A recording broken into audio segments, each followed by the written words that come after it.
here's our host, Tian Wei. Hello and welcome to World Insight. I'm Tian Wei.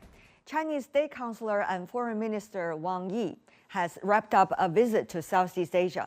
Wang made a stop at the G20 Foreign Ministers Meeting in Indonesia, where he met with the country's president also. He met with the Indonesian coordinator for cooperation with China in Bali as well. Wang said that China and Indonesia have stepped up bilateral relations with four-wheel drive of political, economic, and cultural and maritime cooperation. On high expectations with China-Indonesia relations and beyond, I talked to Lu Kang, the Chinese ambassador to Indonesia. The China-Indonesia bilateral relationship have made a lot of progress in recent years. That has become a great model for China's advocacy for a new type of state-to-state relationship, which featured mutual respect, win-win cooperation, and also featured justice, equality. So you know that actually on all those areas, China and Indonesia, we have common grounds, common interests, and both are willing to carry out joint ventures, cooperations. Everything is carried out through, we discuss together, we work together, and we benefit together.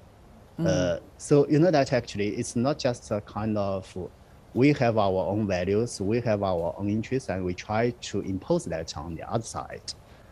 And it's also a matter of fact that between countries, even between China and Indonesia, these two friendly countries, occasionally there might also be some differences. We could try to accommodate the interests and great concerns, the core interests and the concerns of each side, each other, and to treat each other in a very respectful way. So that actually ensure that this relationship could be a lasting one and could endure all the difficulties from wherever. Now, Mr. Ambassador, I think that's a crucial point. Many have been looking at some of the major joint projects that China and Indonesia are doing together, for example, the highway and some of the others. And yet people are also looking at the dates saying, when are these going to be accomplished? So how do you see you're translating the earlier principle you illustrated from China into the real projects that are going on? And how are the two sides trying to solve problems along the way? You know that actually, as I said, there are a lot of projects are on the way. And to be honest, on all those projects, I'm quite optimistic that through the efforts of both sides, they will be accomplished in a very high quality way, in a very timely way, as wished by people on both sides. And you know that actually, every now and then you could hear some noises, or you could hear some comments from outside on those joint ventures. But what's most important is, actually it is for the people, for the local people, to make the real judgment. They are in the position to say what is good, what is not good. Today you could see that actually China, under the framework of Belt and Road Initiative, we have already carried out a lot of projects with many other developing countries along the Belt and Road Initiative. And you could see that there are more than 150 parties engaged in this kind of cooperation.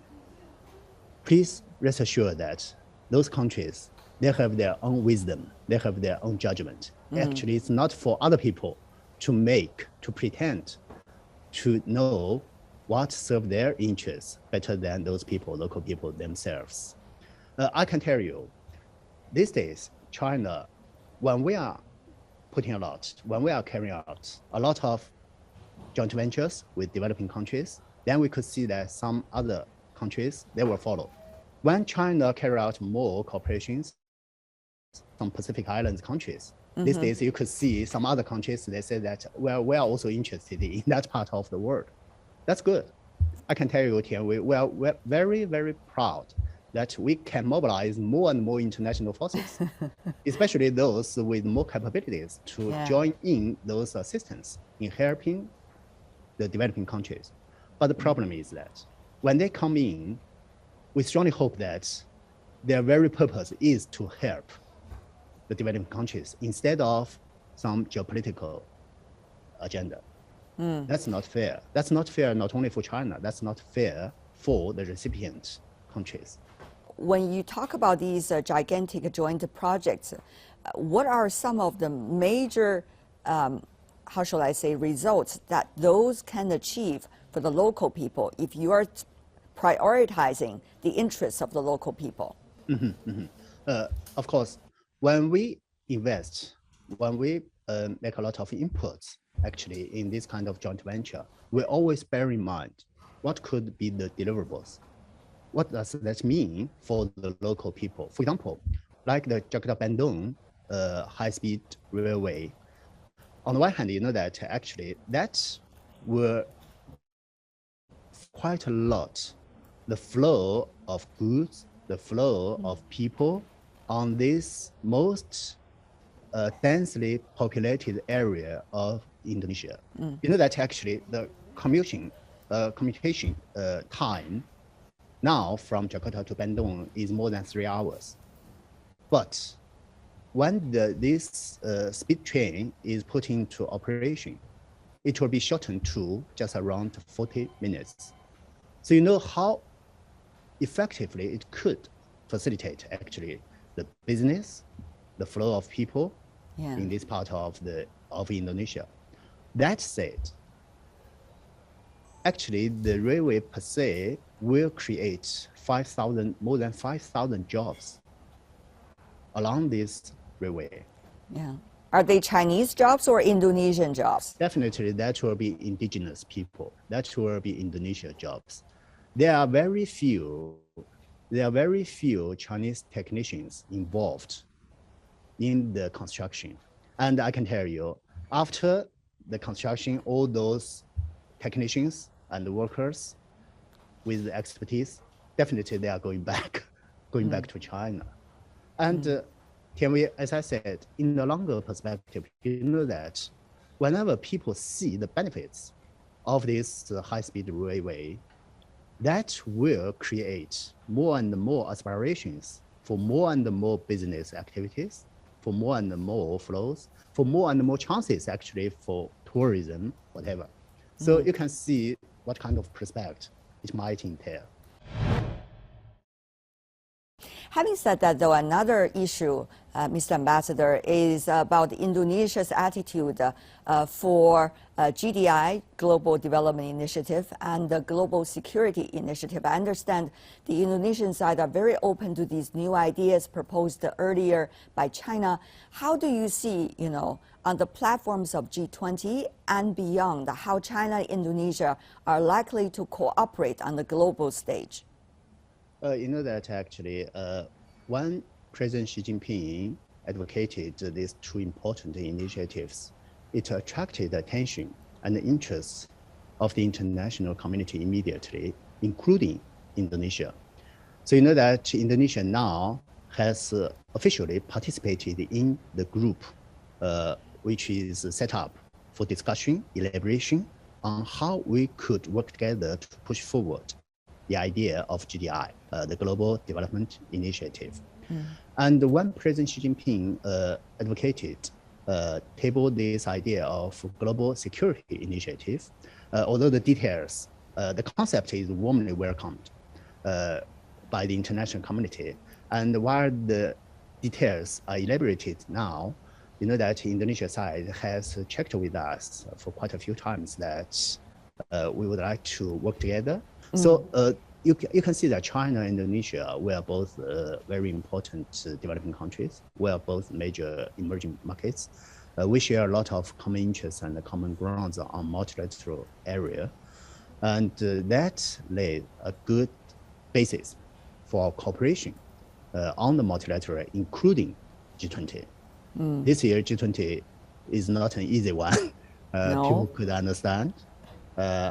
You see, concerning the G20 Foreign Ministers Meeting, which we just wrapped up last week.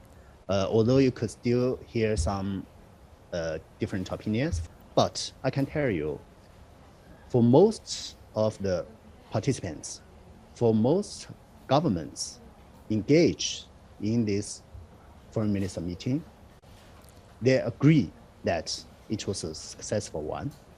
It was very successful, especially in the context of the challenge we are faced in today's world.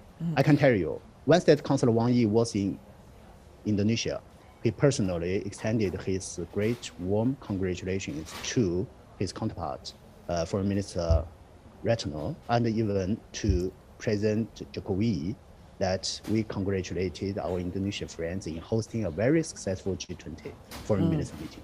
In the global south, how do you see, Ambassador Lu, that the people there, including the officials in the apparatus, look at the history, which has been scarred by colonialism and also wars, now looking at the potential and the possibilities?